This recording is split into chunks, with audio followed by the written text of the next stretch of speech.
All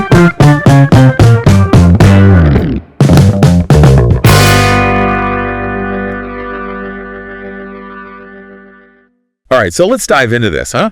Matthew 26. Oh, yeah, this is a big one. It really is. It's like the calm before the storm, all these events leading up to the crucifixion, betrayal, denial, intense sorrow. Yeah, it's heavy stuff. Really makes you think about human weakness, even those closest to Jesus. Absolutely. I mean, right off the bat, you've got Judas, one of Jesus' own disciples, going behind his back to the religious leaders. And literally bargaining 30 pieces of silver just to hand Jesus over to them. It's wild. Yeah, you got to wonder, was it purely greed? Or was there something else going on there? Right, because these religious leaders, they were terrified of Jesus. Oh, totally. His teachings, the miracles, his popularity was exploding. And it threatened everything they stood for, their authority, their whole system. It was like he was turning their world upside down, and they were desperate to hold on to control. So they're plotting, scheming, trying to figure out how to get rid of him. And remember, this is all happening during Passover. Oh, right. The biggest festival in the Jewish calendar. The city would be packed. And the last thing these leaders wanted was an uprising, especially with Jesus at the center of it all. So they're trying to be all hush-hush about it. Exactly. Which makes the story of the woman anointing Jesus with that expensive perfume even more interesting. Oh, yeah, I love that story. Such a contrast. Right. Like, here's Judas scheming in the shadows. And then you have this woman openly expressing her devotion. And the disciples were like, what a waste. Why not sell the perfume and give the money to the poor? Yeah, always the practical ones. But Jesus defends her. He knows what's coming. He understands this is about preparing him for burial. It's a powerful moment. And it reminds us that sometimes acts of devotion aren't always understood. Yeah, they don't always make sense on a practical level. But they can hold so much meaning. Exactly. And speaking of meaning, let's talk about the Last Supper. Can you imagine the tension in that room? Oh, I can't even imagine. Knowing that one of them, sitting right there at the table, is about to betray him. It's like a ticking time bomb. And Jesus even alludes to it. He says, truly I tell you, one of you will betray me. But he doesn't name names. He just kind of lets it hang in the air. It must have been so intense, everyone wondering, is it me? And then, in the midst of all this, Jesus establishes communion. Right. He takes the bread, breaks it, and says, this is my body. And then the wine. This is my blood of the covenant, poured out for many for the forgiveness of sins. It's a ritual that's been carried on for centuries. And it speaks to something deeper, It's about unity, sacrifice, remembering. It's such a powerful symbol.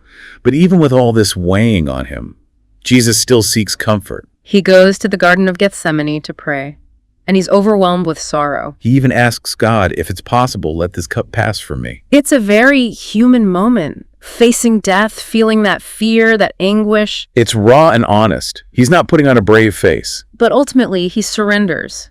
Yet not as I will, but as you will. He accepts God's plan, even though it means suffering.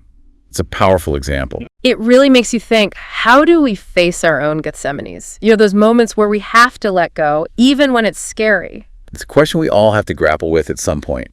Things escalate pretty quickly after that. It's like, one minute he's praying, the next he's surrounded by soldiers. And the religious leaders, they're not messing around. They drag Jesus to Caiaphas, the high priest. Hoping to build a case against him. Mm-hmm. But they can't find any real evidence, can they? Not really. It's all pretty flimsy. Like they're grasping at straws trying to make something stick. Yeah, they're desperate to silence him. They even accuse him of claiming he could destroy and rebuild the temple in 3 days. Which, come on, anyone who's paying attention knows he's speaking metaphorically. Right. It's about his own death and resurrection. But they're twisting his words, trying to make him look like a threat to their authority. It's like they're saying, look how dangerous this guy is. He wants to tear down our most sacred building. It's all about power, isn't it? They're terrified of losing their grip on things. So how does Jesus react to all this? At first, he doesn't say a word. He just remains silent. Which I guess could be interpreted in different ways. Is it a form of resistance, or is he just afraid?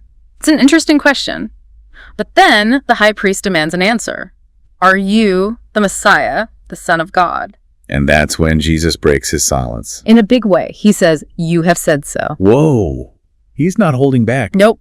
And he doesn't stop there. He adds, "From now on, you will see the Son of Man sitting at the right hand of the Mighty One and coming on the clouds of heaven." He's basically predicting his return. Yeah, and to the religious leaders, that's blasphemy. It's the last straw. So how do they react? Not well. They spit on him, they beat him, they mock him. It's a brutal scene. And Peter's watching all of this. Yeah, remember Peter swore he'd be there for Jesus no matter what? Even if I have to die with you, he said. But as the night goes on, the pressure gets to him, and he ends up denying Jesus. Not once, but 3 times. Oof, that's got to be tough. It makes you think, how would you react in that situation? It's easy to say you'd stand up for what's right, but when you're facing real danger. Yeah, who knows how you'd actually react. And what's interesting is that Matthew points out that each time Peter denies Jesus, a rooster crows. It's like a symbol of his betrayal. Right, and it's at that point that Peter realizes what he's done. He's overwhelmed with guilt and remorse. Yeah, the text says he wept bitterly. It's a powerful image of human weakness. We all have moments where we fail to live up to our own ideals. We make promises we can't keep. And that's what makes this story so relatable, even today. We see ourselves in Peter's struggles. It's a reminder that we're all works in progress, capable of great things, but also prone to messing up. Absolutely. And that's why the next part of the story is so important. Because even after betrayal and denial, there's still room for grace and redemption. So as we wrap up this deep dive into Matthew 26, what are some key takeaways? Well, for me, it's a reminder that even those we trust can disappoint us, that we all have moments of weakness, but even in our darkest times, there's always hope for redemption. It's a story that's full of betrayal, denial, and political maneuvering, but ultimately, it's about the power of love and forgiveness. Even in the face of death.